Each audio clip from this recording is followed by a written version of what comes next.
Welcome everybody to the Storytime channel. My name is Steven, and today we have some malicious compliance stories. Our first story of the day is by the old angry anus. Angry because I keep asking for clarification so we aren't wasting money? Have fun explaining why we just blew $90,000 for no reason. I worked in the logistics department of a fairly large company. My job is to check our system for orders that come in and to arrange the shipping for them. When the orders come in, they include the date that the material needs to be delivered by. There are times that our materials planning team makes a typo and inputs the wrong date, but it's rare. Our company is huge on having work instructions and standard processes for everything we do. My work instructions say to plan the shipment to deliver to the need date in the system. There is one material planner who has a history of inputting the wrong date. I had to ask her a number of times in the past to verify the date, and she would go in and correct it. There were a few dates that looked wrong, so I emailed her and asked her to confirm. She flipped out, saying that she isn't making those mistakes anymore and I am wasting her time. She reported me to my manager for not following the process or my work instructions, and he flipped out saying I am going against our lean company culture and that I will be written up if I go outside of process again by emailing the material planner. A month or so later, I see an order come into our system, a huge order with a combined weight of 30,000 pounds. I checked the need date and it needs to be delivered in 3 weeks to Colorado, and it's currently in India. I know what project this is for, and the need date definitely isn't right. This stuff has at least 2 months before it's needed on site due to build delays. The material planner never updated the need date to reflect those days. So what do? I checked the work instructions my boss wrote, and it says that if an order can't make the need date in our system via ocean, then it needs to go via air. I sure as heck am not going to email the planner to ask for verification after what happened last time. So I get in touch with our logistics company, and it's going to cost close to $100,000 to fly the material from India. That's $90,000 more than shipping it via ocean. I set it all up, and once it gets loaded on the flight, I send the material planner the documentation. It wasn't even 2 minutes before she calls me flipping out. I tell her I planned the shipment to deliver by the date she requested, and there is silence. After a long pause, I say, "Is there anything else I can help you with?" She hangs up and my manager calls, also flipping out. I tell him I did exactly what he told me to do, and I followed the instructions he wrote. He told me I should have known better and that my job was on the line because of this. False. His job and the material planner's job was on the line because of this. I did exactly as I was told and was following the company culture. HR and upper management launches an investigation, and I'm cleared of any wrongdoing. I was specifically instructed to not go outside of the work instructions my manager wrote. The material planner is written up, and my manager gets in deep crap because he forgot to add an approval process for shipments over $15,000 to his wonderful work instructions like his manager had asked him to.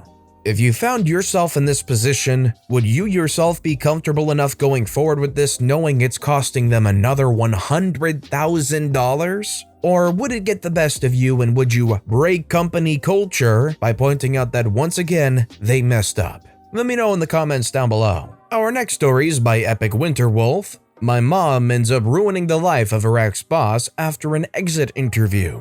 This happened about 30-odd years ago, and my mother recounted it recently during a family dinner. So back in the 1990s, my mom worked for this big-time company. We'll call it Company W as an accountant. Her boss, the head of finance, was a sleazy guy, and despite being semi-wealthy, it was a big company, and married with kids, he always tried to pick up younger women in the office. Eventually, after a few years, my mom, being the amazing accountant that she is, noticed small irregularities in several statements. I don't know the technical terms, but mom realized that someone was embezzling the company's money for at least a couple decades. Concerned, she brought it up to the head of finance, who proceeded to demean her, call her names, botch her claim, and basically threatened to fire her if she brought it up again. My mother is not one to start crying, and instead sought to prove him wrong. However, a couple of months later, head of finance brought in a new lady. Young, she was legit blonde, fresh out of college, to train under mom. My mother instantly knew what this was and started putting out feelers for a new job. In the meantime, she trained the younger lady, who, to quote my mom, was not the brightest bulb. Now, Company W had a policy when an employee was going to be fired. If the employee was being fired, for reasons other than rule breaking, violations, etc., they would be allowed to say that they quit to be able to give their week's notice and get pay. A fair policy. So one day, mom was summoned by the head of finance and told her that he was firing her. She quickly counteracted and used the policy to her advantage, which angered head of finance, but he had to comply. The malicious compliance I know you're waiting for? Head of finance told my mother in a rather rude way that since she was going about it that way, she might as well do an exit interview.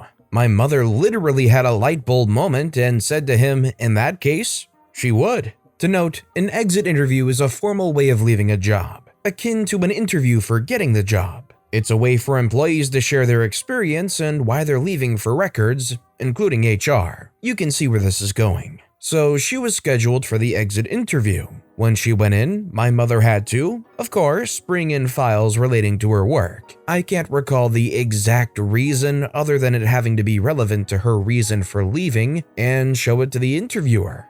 My mom brought in 3 large boxes of files, each one containing evidence of the embezzlement. She then presented it to the interviewer, who my mother told me was rather stunned, and proceeded to hand over all the evidence and proceed with her exit, including talking about the head of finance's reaction and how not long after, the new lady was brought in to replace her. Mom then left the company that day, got new employment, and moved on. It was a decade later that she learned what happened. My dad was a delivery driver at the time and actually made a delivery to Company W. While there, he talked with an employee, mentioned my mom had worked there and how she left, and the employee told him quite the juicy story. In the year following my mother's departure and interview, her evidence was brought to HR and the CEO, who ordered an internal investigation.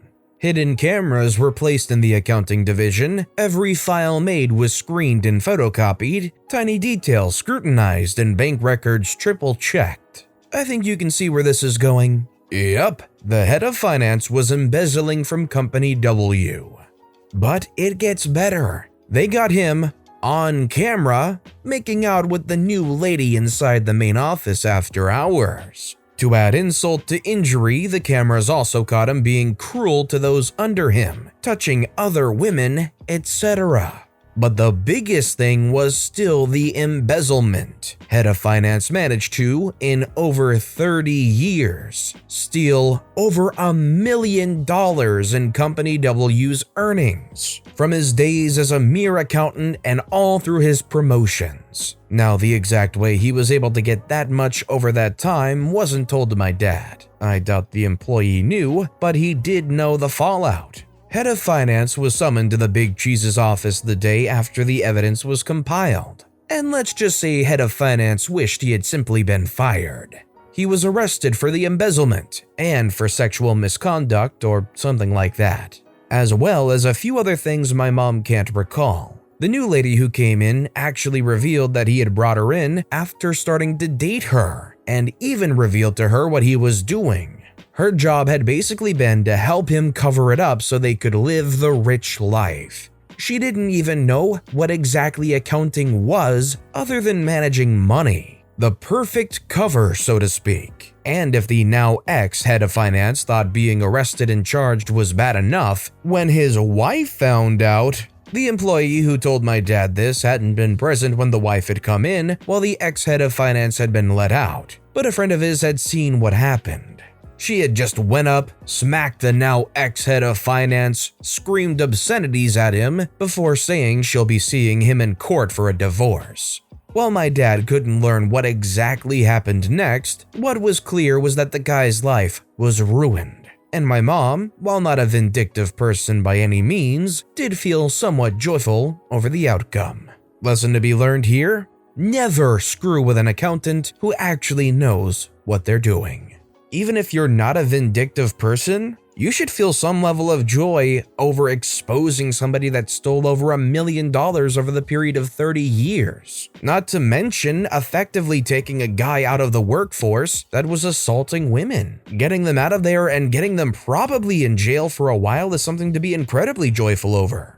This next story is by Trust Me, I'm a Consultant. Form-ulaic deincrease in efficiency. I'm working as a pen tester for a large financial company. In this job, we need to get elevated permissions on some systems to do our tests. This has to be issued for the time these tests run, and of course tracked and everything.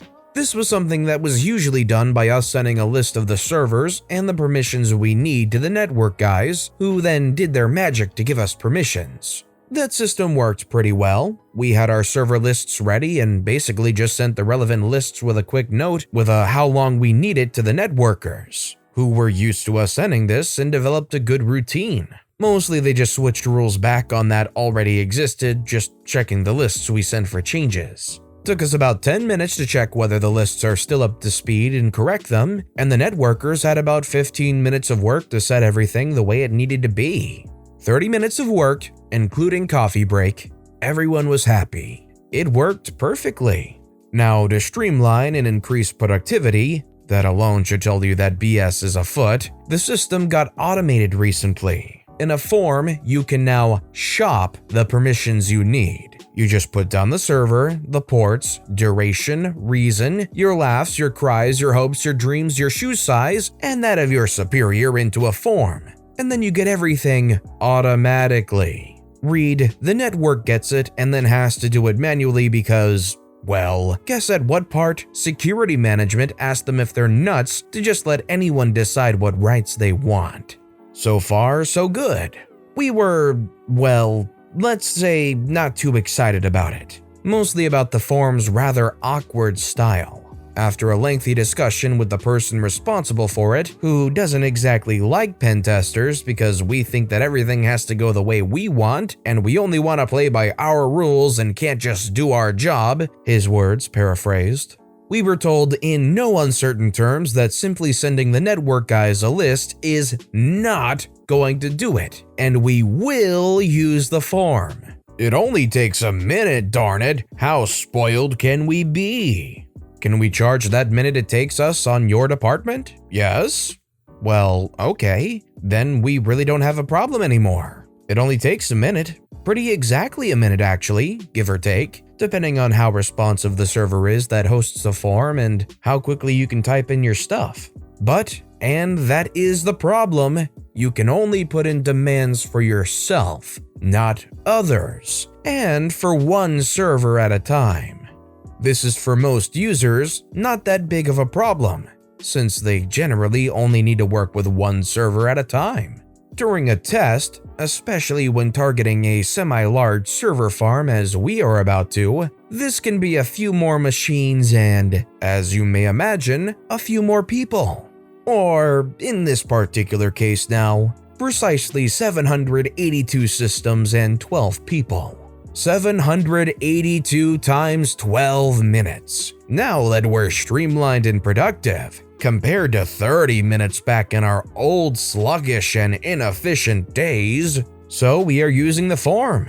After all, we have an account we can charge with the time we spend on the form. A recent poll among my coworkers said that we clocked about 80 hours on it so far, but I have already almost 400 machines down, and so do most of the others. So we should not stress his budget with more than 5 figures when we're done.